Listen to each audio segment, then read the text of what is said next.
Hello everyone and welcome to the online chairs training on the committee work structure.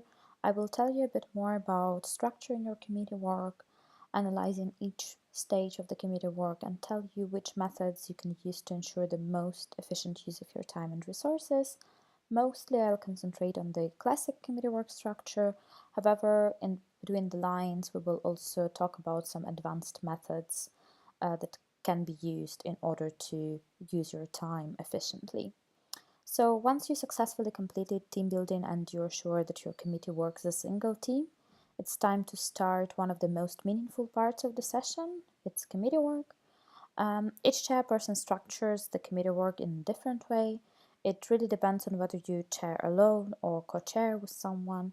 But there is a very general framework that is observed by 99% of chairs, which is later on enriched by their own methods, amendments, and alterations, which actually make their committee work advanced. So in general, stages of committee work include topic understanding, brainstorming, grouping, discussing, phrasing, and GA preparation. And this is basically the basic structure which is used in most of the advanced committee work structures as well. The first part, the part that you start committee work with, is the transition to committee work. Taken that you just finished having fun together with your committee and they are all in like a sloppy mood where they are still into the games and they still want to play and they are not really in the mood for discussions. A clever thing to start with would be a transition where you will set them into the working mood. You will turn on their brainstorming capacities and you will set this working atmosphere in the committee room for productive discussions further on. The first thing that a chairperson would do would be writing golden rules. Note that if your delegates are already working nicely together and respect each other, writing golden rules may be a bad idea. If you have a situation of the committee where your delegates are working very nicely together, you can of course offer them to write golden rules, but I would never force it on this kind of delegates. And on the other hand, if you have the committee where your delegates are not cooperating well, then it might be a good idea just to give them the golden rules or brainstorm golden rules together, but not offer them whether they want or not to have golden rules, because then they will just say that they don't need those because they are brilliant, and that is not really true. The second thing that you could do is decorating the committee room. You may use things that the organizers provide. You can ask your delegates to bring some stuff from their home. You can come up with different creative methods of them drawing some pictures, writing their favorite quotes, blowing up balloons and writing something on balloons. Or in the end, a method that I've seen being used would be committees switching the committee rooms, decorating the committee's rooms of the other committee, and then switching back. Anything like this works. The main idea is to make delegates comfortable with their room, make them comfortable with working where they work. Next idea would be expressing fears and expectations. Basically, you do it in a way that you ask each delegate to prepare a 1-minute speech about what they expect from committee work, and then you immediately have the answer to your most important question on whether they are prepared or not, which is super nice. And you also see how you can improve the structure of the committee work that you planned beforehand to fit the wishes of your delegates. You can play some brainstorming games. You can play these at the transition stage, or you can play those after you already defined the topic, so like right before you start the brainstorming. These set the creative mood and they boost the brainstorming skills of your delegates. Example of games might be 50 ways to use an object, where you give your delegates a random object and ask them to come up with 50 ways of using it. Or you can play Shoe Factory, I bet all of you heard of it, where there was this very bad shoe factory that produced 1,000 left shoes, and the idea is to come up with the ways of using these left shoes with the committee. This kind of games will literally turn on their brains and make them much more efficient during the early stages of committee work. The other thing to play would be games that make them understand the time. Especially it's good at the smaller sessions where you don't have that much time. It will boost their understanding of the fact that the time is not limitless and that all of them perceive time differently, and it indeed increases the responsible approach to timing in the committee. Ideas would be counting from 1 to 30 one by one with their eyes closed, or sitting with eyes closed for a minute and then opening the eyes when they feel like a minute has passed, and then announcing the results of like why some of them opened eyes after 15 seconds and some after a minute and a half or 2 minutes. And the last thing would be blind voting. You can ask your delegates how much they think they are prepared for the topic, how sure they feel about the topic, and so on and so forth. Blind voting, it's like when their delegates put their fist up and then show on the scale from 1 to 5 with their fingers answers to different questions. The main aim of the transition is to set the mood for committee work. You can come up with as many methods and ways as you wish, but like this is the aim and this is what you want to achieve. You are not obliged to use any of the above-mentioned methods. You can come up with something completely new and it's totally fine. The next stage is topic understanding, which is split into knowledge sharing and topic definition.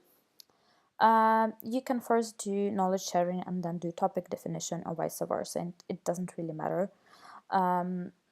Just do whatever you consider to be more important first. Do it in a way that you consider the best. Topic definition stage, it's generally for the topic definition.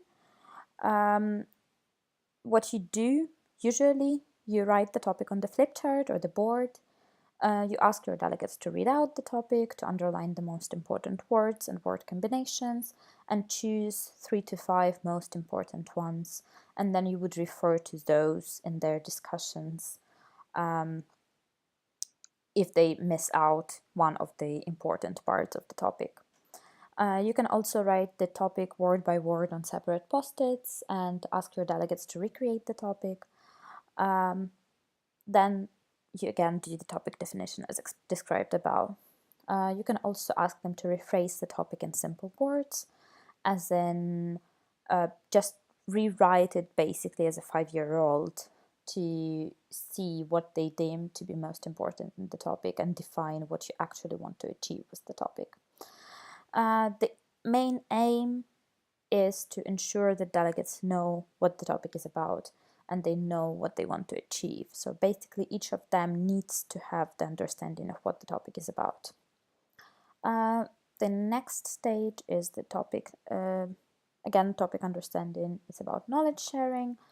Knowledge sharing happens before you start the actual brainstorming, and the main aim here is to ensure that all delegates are on the same page with the topic and that they are ready to discuss the problems on the same level, so that to avoid the situation where you have one delegate who has zero knowledge about the topic and the other delegate that knows more than you about the topic.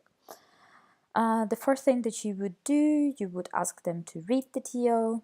If they read the TO already, this is something that you defined beforehand, it's fine. They don't need to read it, but then if they haven't read it, please do ask them to read it. You could ask them to explain as 5-year-olds. The idea is to ask one of your delegates to come up to the middle and in 1 minute explain the topic in a way that a 5-year-old child understands it. And then the other delegates are asking questions And delegates do it by one, or you can just leave it to 2 or 3 delegates in the committee. This will boost the understanding of the topic. You can use the 2 pieces of paper method. The idea is that each delegate takes 2 pieces of paper, and on the one paper writes brief statements of what they know on the topic, and on the other what they don't know. Then delegates stick these papers on the back and the front and mingle around, explaining to others what they know and trying to find the answers to their questions. The other method would be speed dating. The idea is that you make 2 lines of delegates facing each other and give them a minute to talk about the topic. And then they switch in a way that every time they talk to a different person. You can also facilitate it with coming up with different questions on the topics that they have to discuss. The other would be writing everything you know on the flip charts, as in you split your delegates into groups or into pairs, and they just write everything they know on the flip charts, and then you hand these flip charts around the room. You can do it in the presentations from the pre-session preparation. These can be presentations of their research papers, or you could split them in advance during pre-session prep and ask them to prepare a presentation on one area of the topic, and then present it to the committee. Everything, like every method works. You can use 1, 2, or 3 here as well to make sure that it works. The last method that I would recommend would be visualizing the topic, where you ask your delegates to draw a topic on the flip chart and explain what is good, what is bad. It's also a good way to make sure that all of them are on the same level and all of them know the same stuff. Naturally, after you've done the knowledge sharing, you hang all the flip charts around the room so that they could refer to those at any point of their discussions. What you could also do at this stage is to establish a research corner where you would have a computer, and wherever your delegates have a question that they need to research on the internet, they go to the computer and research, which will also help you to avoid the situation where all of your delegates are on their phones or on their computers. Again, the main aim of the knowledge sharing is ensuring the same level of knowledge between your delegates.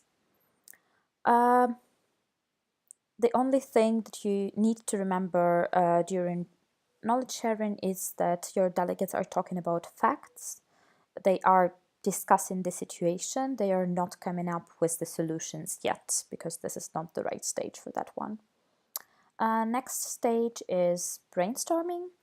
And brainstorming, it's basically the part of the committee work where your delegates are brainstorming introductory and operative clauses. There are many different ways to do brainstorming, and you can come up with your own ways. But generally, brainstorming can be qualitative or quantitative. If we're talking about quantitative brainstorming, these are the methods where delegates try to come up with as many problems or as many solutions as possible without thinking about their quality. Here you can use the classic method, where you give them post-its and ask them to brainstorm as many ideas as possible within a limited time. You can do a jumping competition, where your delegates stand, like, for example, they stand in one side of the room and their task is to jump to the other side of the room. But to make a jump, they need to come up with an idea, and this is a competition. Whoever gets to the other side of the room first wins. It can be a post-it competition, where your delegates get a bunch of post-its and their idea is to create a line made of their post-its and make like the longest line possible. Hitchhiker, a method where your delegates get a piece of paper and they write their idea and then pass it on to other delegates, and the idea is to write as many problems within one area as possible. It can be a balloons method, where delegates throw the balloon up and they need to come up with an idea before the balloon reaches the ground, and many other methods. In particular, quantitative brainstorming for the OCs would be a but how method. But how method, it's on the verge of quantitative and qualitative brainstorming. The idea is that they come up with an idea, and then you ask them but how, and they need to specify it and specify it even more. It's quantitative because it gives another ideas in the process of splitting up the bigger idea, but it's also qualitative because it improves the quality of the idea you produce. And there is a four corners method where you where you create four corners in the room. One is for objective problems or solutions, other is for dream, for critics, and for pragmatic, and they just brainstorm in different categories. Talking about qualitative brainstorming, you can ask them to come up with 5 ideas in 10 minutes, so you won't have as many ideas, but the ideas that you will have will be meaningful. You can ask them to brainstorm in groups, again, not too many ideas, but the quality ideas. You can ask them to brainstorm before the session. You can actually give them the task to come up with 3-4 problems within the topic and come with those to the session. You can do a role play where you assign a role to each delegate in the committee and they discuss the problem within their roles. So for example, if it's employment, you would have a student, an employer, a professor at the university, a mayor from the city council, and then they discuss the problem of unemployment from their own perspectives. And in the process, they come up with some ideas of what problems exist, and your task is to write these problems down. You can do the reverse brainstorming, where you ask your delegates what is the worst situation that might occur within the topic. So they describe the worst situation, and then they think in the reverse direction on how they could improve it, and they come up with different problems that are there on the way. You can do the brain writing. The idea of the brain writing is that your delegates writes an idea that is there and passes on the paper, and the other delegate writes down another idea or specifies the existing one, and so on and so forth. You can also use the but how method, already explained, four corners method, already explained, visualizing, already explained in the previous part. Try to be as creative as possible in your brainstorming methods. You can even ask your delegates to come up with some brainstorming methods. It's not a sin, and they also know what's the best way for them to brainstorm. Rules for brainstorming would be first problems, then solutions. Of course, there are some chairs who are brainstorming those all together, but let's agree that it's more efficient if you have problems first and then you brainstorm solutions for them, because brainstorming a mix of those doesn't make any sense and it complicates your work. Second rule would be one idea per post-it. So whenever you give them post-its, they don't write 5 ideas per post-it. Aim, brainstorming problems, solutions. The next stage is grouping. Grouping goes after brainstorming. So once you're done with the brainstorming or its part, you move on to grouping. It's especially important if you had quantity brainstorming, as it will allow you to cut out not suitable ideas. Usually you do it on the flip chart or on the board. There are many ways to group the ideas of your delegates. The most popular ones are problem, solutions, facts. When you try to separate problem, solutions, and factual information that your delegates brainstormed. Of course, this method would not be suitable if you are brainstorming only problems and you are very much emphasizing that they cannot add solutions, but still experience shows that usually they come up with a couple of solutions in the meanwhile, so it could work. Then you have bank, hospital, graveyard. Bank, brilliant ideas. Hospital, not that bad ideas. Graveyard, shitty ideas. reality objective solution sections, needs objective solutions actions, social, legal, economic, environmental, political, technical, moral, or SPERM, social, political, economic, religious, moral. Also, you can come up with the subcategories according to the aspects of your topic. If in ample, it, for example, would be perspectives of educators, employers, and employees. There also is a geek method where, for example, you have 8 delegates with 5 ideas each. You split them into pairs and ask them to choose 5 ideas per couple. Then you unite the couples and ask them to choose 5 ideas per 4 people. Eventually, you come up with 10 ideas instead of 40. Grouping can be done in many different ways, but here you need to not forget about time. Grouping usually consumes a lot of time because delegates are inclined to start discussions. You should not allow it, and insist that they will have enough time for discussing in the next stages. So the main aim of grouping is to organize idea and prepare those for discussions, not discussing yet. The next stage is discussing. You can discuss problem by problem, you can discuss category by category, you can discuss in groups, in a big circle, you can be more involved in discussion, you can be less involved in discussion as a chairperson. You can keep a natural flow of your discussions, as in not give any kind of framework, but just go with the flow of how your delegates see it. Some problems that you might encounter in discussing would be low interest of some delegates. Mostly it's solved by assigning special roles to the delegates.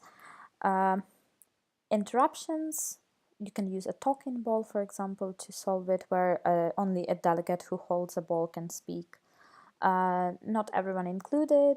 Here you can use the web of interaction, where you draw on the board the interactions between your delegates and see who of them is talking most and who of them is talking least, and then demonstrate it to them so that not included people would actually include themselves. Time management issues. Here you can assign a timekeeper or be timekeeper yourself. Going off topic, here you can refer to golden rules, or you can just get them back to discussions yourself.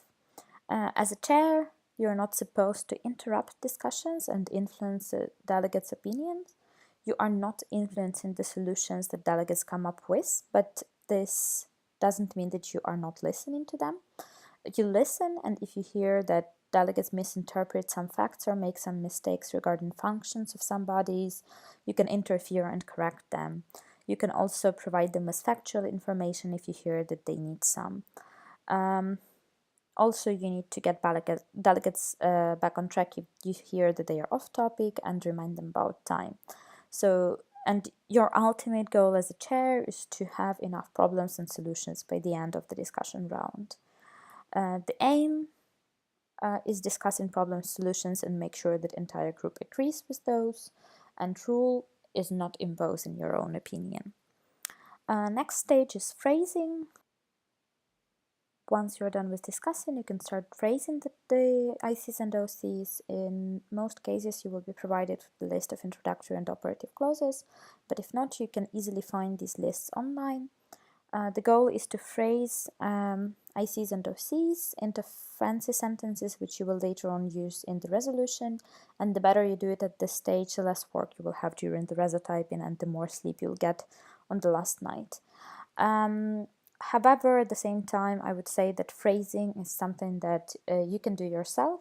So in case you have a lack of time, it's better to use it on discussions rather than phrasing. Methods that you could use would be phrasing together, when all of your delegates sit down together and phrase it sentence by sentence.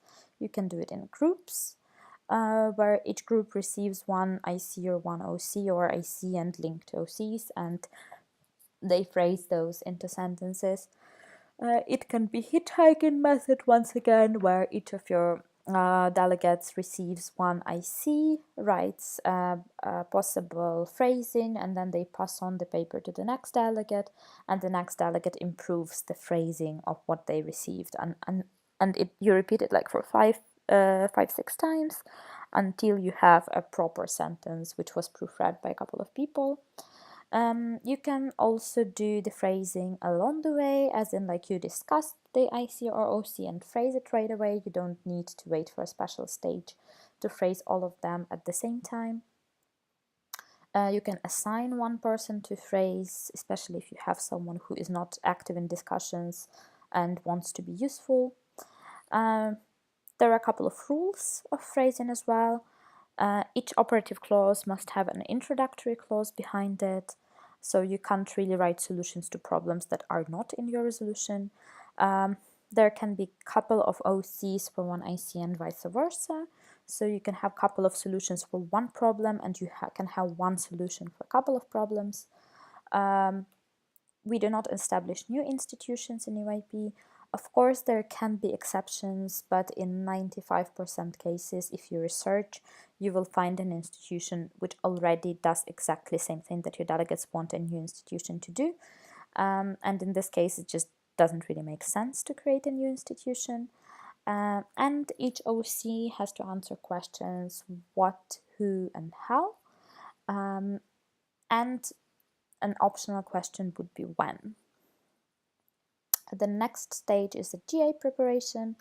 GA preparation is quite clear. You explain the GA structure to your delegates, which is reading operative clauses, points of information, defense speech, attack speech, response to attack speech, rounds of debates, sum up speech, and voting. Then you assign roles. You can assign those by simply assigning those yourself, or letting the delegates divide the roles, or doing the blind voting. And you explain the meaning of the placards. You have the name of the committee placard, point of information, direct response, point of order, and point of personal privilege. Note that procedure of the GA and the placards might differ from a session to a session. That's why I don't want to go into depth with explaining those here, because your president will definitely explain what's the procedure for the session before the session you're chairing at. Now a bit more into the in-depth stuff, and I want to answer your question on how to make your committee work advanced. Well, as long as you try experimenting with methods and doing something differently from the ready-made structures, you will be making your committee work advanced. Because if you look at all the advanced structures that you've seen in your lives, they are not really advanced, but those are just adapted for the committee, or combining some new methods, or combining some new ideas. Anyway, methods that you could use as advanced would be, first of all, combining different methods, different old methods. For example, you can use the Disney method, which is essentially a classic committee work structure combined with the four corners activity, where you have different corners for different types of activities, and your delegates do the discussing in one corner, phrasing in the other corner, grouping in the other corner, brainstorming in the other corner. You can use the diamond method. The idea is that you define the problem, then you define the final solution, as in what you want to achieve with your delegates, then you do the ICs, OCs, and then you have the verification phase, where you see if your resolution matches the goal that you set on the second stage of the committee work. There is also a hitchhiking method, where you split delegates into groups for and do the hitchhiking activity basically for all the stages of committee work, for the brainstorming, for when then they group together, then they discuss again in groups with switching delegates in the groups they are discussing problems in, and then you do phrasing again in groups with passing on the paper and improving the phrasing. You can also allow your delegates to decide on how they want to structure their committee work. For me, for example, it perfectly works with the delegates when I just sit down with them and have an honest conversation on how they see the structure, whether they prefer discussing in groups or in a big circle, or if they want to discuss problems first and then solutions, or if they want to discuss problem and come up with a solution simultaneously. So basically the delegates come up, you give them options and they come up with the way they want to go themselves. It usually works really well. You can go with the flow, as in coming up with some structures for committee work on the go without any kind of preparation. Usually you would do it if you're an experienced chairperson, but sometimes it happens even if you're inexperienced. For example, I used visualizing and table method, which I came up with absolutely randomly. Later on, I got to know that these already exist and were used by some chairs, but when I was coming up with those, I didn't know that they exist. So the visualizing method worked in a way that I came to my committee, I realized that my plan is shit because this committee is like completely different and it won't work for them. So what I did, I just came up with a method from scratch, just discussed it with my VP briefly at the coffee break and implemented it. Idea was that the delegates drew the topic on the flip chart, defined the problems that existed within the topic, and we split the topic into subcategories. Then they had a brainstorming and they were sticking their notes to subcategories right as they were brainstorming. And then they were discussing those category by category in a way that all the delegates were sitting in a circle. They were split into 4 groups. Each group received a subcategory. The group that had a subcategory would take notes with the opinions of other delegates on the subcategory, on the solutions that would be possible in the subcategory, and it repeated for each single subgroup. Then they split into subgroups, discussed it, came up with solutions, got back together, did same thing with the groups, saying what they came up with and getting the criticism and improvement notes from the other delegates, got back to groups again, took into consideration of all the improvement notes, got back together. And this happened like for 2 or 3 times. And within an hour, I had like 4 subtopics discussed, which meant that I had like at least 3-4 problems and solutions within each subtopic, which worked pretty well. If you have like 8 or 9 subtopics, then you can be done with your committee work within 2.5 to 3 hours, and then have another hour to go through the entire resolution with all of your delegates and see if it works or not. And then the table method, it's a method that I came up with in my first chairing, because at some point the president of the session rushed into the room and said, okay, we are shortening our committee work per 3 hours, so you need to be done within an hour. I was just at the beginning of the committee work, so we literally had no time. So we quickly did the brainstorming, and then what we did, we would stick post-it with the problem in the first column, and then quickly discuss a solution that might have been there in place. And they would write who would do, what would do, how would do, and when would do. And in this way, it not only made their discussion more structured, because they needed to discuss, first of course, they discussed what should be done, and then they added on who, how, and when. But then they used approximately 10 minutes per one solution. So in the end, I had at least a couple of solutions that were feasible and a couple of solutions ideas from their brainstorming that I later on phrased myself. which worked pretty well, and if you're a first-time chair, that might be a nice idea to use. However, again, with the advanced committee work structure, even these methods are used very differently by different chairpersons, so you don't need to stick to those at any point. You can come up with different methods yourself. You can improve the existing ones. You can add on new elements to existing ones.